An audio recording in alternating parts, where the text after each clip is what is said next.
tahun 1913, Hindia Belanda masih berada di bawah kekuasaan kolonial Belanda. Pada masa itu, pemerintah kolonial berencana mengadakan perayaan kemerdekaan Belanda secara besar-besaran di tanah jajahan. Namun, tidak semua pihak menerima perayaan tersebut. Sebuah tulisan berjudul Why Don't Need Me muncul sebagai bentuk kritik terhadap kolonialisme dan ketidakadilan yang dialami rakyat pribumi. Dokumen ini ditulis dalam bahasa Belanda dengan judul Why Don't Need Me, yang berarti kami tidak ikut. Tulisan ini berisi kritik terhadap rencana perayaan kemerdekaan Belanda di wilayah jajahan. Penulis mempertanyakan mengapa rakyat yang masih dijajah justru diminta ikut merayakan kebebasan bangsa penjajah. Dokumen ini menjadi salah satu contoh bagaimana media tulis digunakan sebagai sarana menyampaikan kritik politik pada masa kolonial. Isi dokumen ini tidak hanya membahas perayaan kemerdekaan Belanda, tetapi juga menyampaikan penolakan terhadap ketidakadilan kolonial. Hal tersebut dapat dilihat dari kutipan teks berikut. Waarom Vrijheid en Vrijheid feest in ons Länder verdukte vrijheid. Arti dari kalimat ini adalah, mengapa kalian merayakan pesta kemerdekaan di negeri kami yang kebebasannya justru ditindas? Adapun kalimat berikutnya yaitu Who have vrijheid in who have zulke gevaar leke veste de organiseren. Arti dari kalimat ini adalah, bagaimana kalian dapat mengadakan perayaan seperti itu di tengah rakyat yang masih hidup dalam penjajahan. Tulisan ini menunjukkan adanya keberanian untuk mengkritik kolonialisme secara langsung. Penulis menilai bahwa perayaan kemerdekaan Belanda di tanah jajahan merupakan tindakan yang tidak menghargai penderitaan rakyat pribumi. Isi dokumen ini memperlihatkan adanya kesadaran politik pada masyarakat kolonial. Penulis menolak gagasan bahwa rakyat jajahan harus ikut merayakan kebebasan bangsa yang justru menjajah mereka. Dalam teks ini, Belanda dianggap sedang merayakan kebebasannya sendiri, sementara rakyat di Hindia Belanda masih mengalami penindasan dan ketidaksetaraan.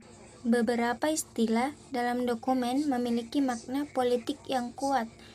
Misalnya, istilah yang pertama yaitu Vreemdekju yang berarti penindasan asing. Istilah ini menggambarkan kekuasaan kolonial sebagai bentuk tekanan terhadap masyarakat pribumi.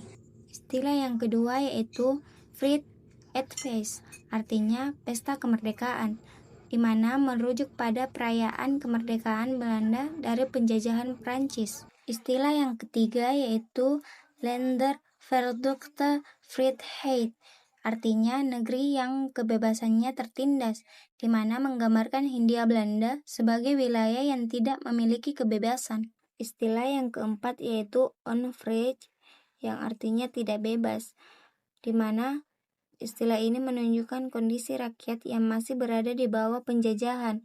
Kata ini mempertegas ketimpangan antara Belanda dan rakyat kolonial. Istilah yang kelima yaitu Volkslied, yang artinya lagu kebangsaan, yang merupakan simbol nasionalisme Belanda. Di sini, penulis mengkritik penggunaan simbol nasional Belanda di wilayah jajahan. Pada awal abad ke-20, mulai muncul kelompok-kelompok yang mengkritik kolonialisme Belanda. Pemikiran tentang kebebasan, keadilan, dan kesadaran nasional mulai berkembang di Hindia Belanda. Dokumen seperti ini menjadi bukti bahwa perlawanan terhadap kolonialisme tidak hanya dilakukan melalui perang, tetapi juga melalui tulisan dan pemikiran. Secara eksternal, dokumen ini merupakan sumber primer karena berasal dari masa kolonial Belanda. Bahasa yang digunakan adalah bahasa Belanda lama yang umum dipakai dalam surat kabar dan tulisan politik pada awal abad ke-20. Dan secara internal, isi dokumen menunjukkan sudut pandang yang menolak kolonialisme. Penulis menggunakan bahasa yang cukup tegas dan emosional untuk menyampaikan kritik terhadap pemerintah kolonial. Karena itu, dokumen ini penting untuk memahami bagaimana sebagian masyarakat mulai menyuarakan ketidakadilan kolonial melalui media tulisan. Dokumen We Don't Need Me menjadi salah satu bukti bahwa kesadaran terhadap ketidakadilan kolonial telah muncul sejak awal abad ke-20. Tulisan ini memperlihatkan bagaimana kritik terhadap penjajahan disampaikan melalui media dan bahasa. Melalui dokumen sejarah seperti ini, kita dapat memahami bahwa perjuangan melawan kolonialisme tidak hanya dilakukan dengan senjata, tetapi juga dengan pemikiran dan tulisan.